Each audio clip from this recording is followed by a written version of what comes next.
again.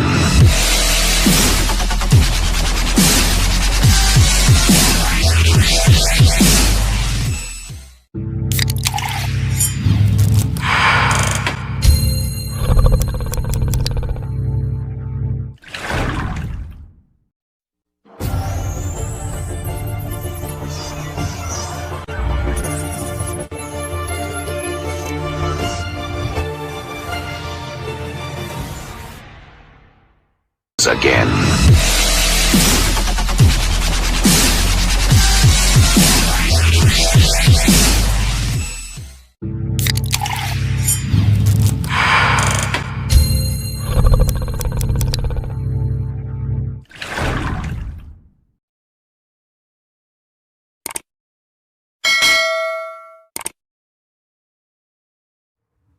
Assalamualaikum warahmatullahi wabarakatuh. Saya Hadijah Dewi Andini bersama rekan saya Ilhan Alfarel Suwandi dari kelompok 3 kelas 02 Sakpe 007 ingin membahas tentang pengaruh bahasa Arab dalam perkembangan bahasa Indonesia untuk memenuhi tugas mata kuliah bahasa Indonesia yang diampu oleh Bapak Mawardi Nurullah SPD MPD.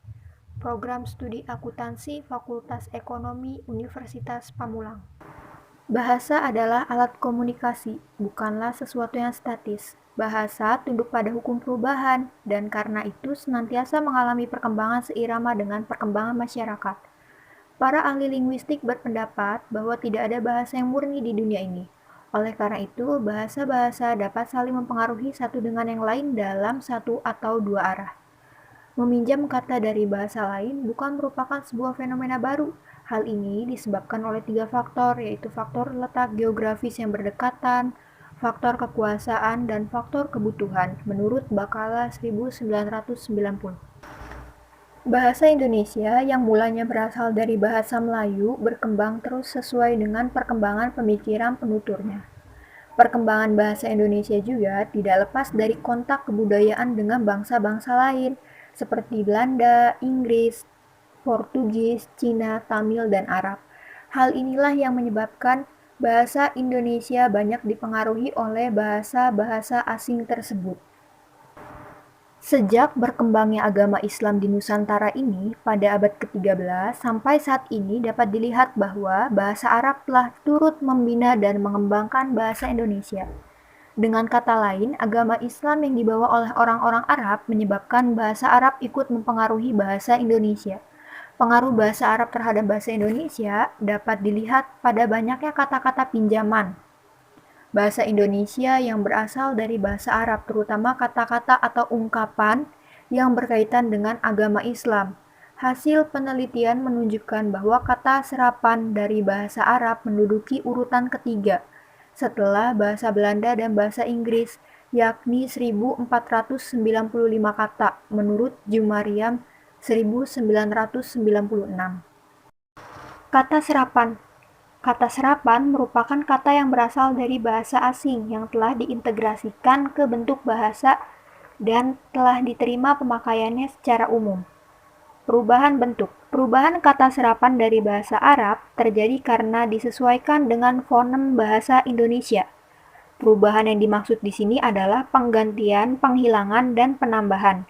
Penggantian terjadi karena beberapa fonem konsonan bahasa Arab yang tidak terdapat dalam bahasa Indonesia.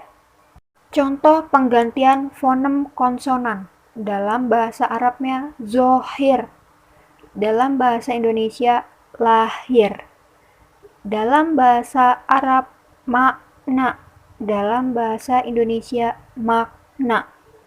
Dalam bahasa Arab goib, dalam bahasa Indonesia goib. Berbeda dengan fonem konsonan, fonem vokal bahasa Arab semuanya terdapat dalam bahasa Indonesia. Namun kenyataannya ada yang diganti dengan fonem yang tidak terdapat dalam bahasa Arab, yakni fonem E dan fonem O.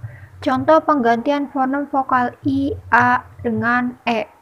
Bahasa Arabnya faidah, bahasa Indonesianya faedah. Contoh penggantian fonem vokal rangkap AI dengan E dan AU. Contoh dari bahasa Arabnya taubah, bahasa Indonesianya tobat. Contoh penggantian fonem vokal U dengan O. Bahasa Arabnya kurban. Bahasa Indonesianya korban. Perubahan makna. Kata-kata serapan dari bahasa Arab ada yang berubah maknanya, baik secara keseluruhan maupun berubah dalam arti pengkhususan atau penyempitan. Contoh, kuliah, artinya fakultas dalam bahasa Indonesia diartikan pelajaran atau belajar di perguruan tinggi. Selain itu, ada sistem penulisan aksara dan sintaksis. Meskipun banyak fonem Arab yang tidak terdapat dalam bahasa Indonesia, namun ada beberapa fonem yang sudah familiar bagi orang Indonesia, khususnya orang Islam, dan tidak sulit melafalkan fonem-fonem tersebut, yakni fonem ho, sya, za, fa, dan do. Contohnya kata syarat. Tidak bisa diganti dengan kata syarat, sebab dalam bahasa Indonesia kata syarat berarti penuh. Kata-kata serapan dari bahasa Arab ini termasuk unik karena ada kata-kata serapan yang tetap dipertahankan atau dipelihara, meskipun sudah ada bentuk serapannya. Sehingga dua-duanya dipakai dalam konteks yang berbeda. Misalnya kata ridho fardu kurban yang biasanya digunakan dalam konteks yang berkaitan dengan agama, sedangkan bentuk serapannya yakni rela perlu korban digunakan bukan pada konteks agama. Contohnya, keridhoan Allah tergantung pada keridhoan orang tua. Orang tuanya sudah merelakan kepergiannya. Sholat jenazah hukumnya fardu ain. Praktek sholat jenazah perlu diterapkan sejak SD. Penyembelihan hewan kurban dilaksanakan di halaman masjid. Korban gunung meletus sudah mencapai ratusan orang. Bahasa Arab memiliki pengaruh yang cukup besar terhadap perkembangan bahasa Indonesia. Pengaruh tersebut dapat dilihat pada banyaknya kosakata Arab yang diserap ke dalam bahasa Indonesia. Penggunaan sistem penulisan aksara dan sintaksis.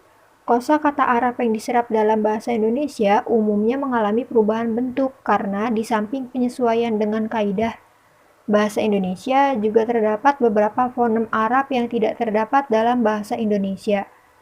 Selain perubahan bentuk, juga perubahan makna meskipun jumlahnya tidak banyak.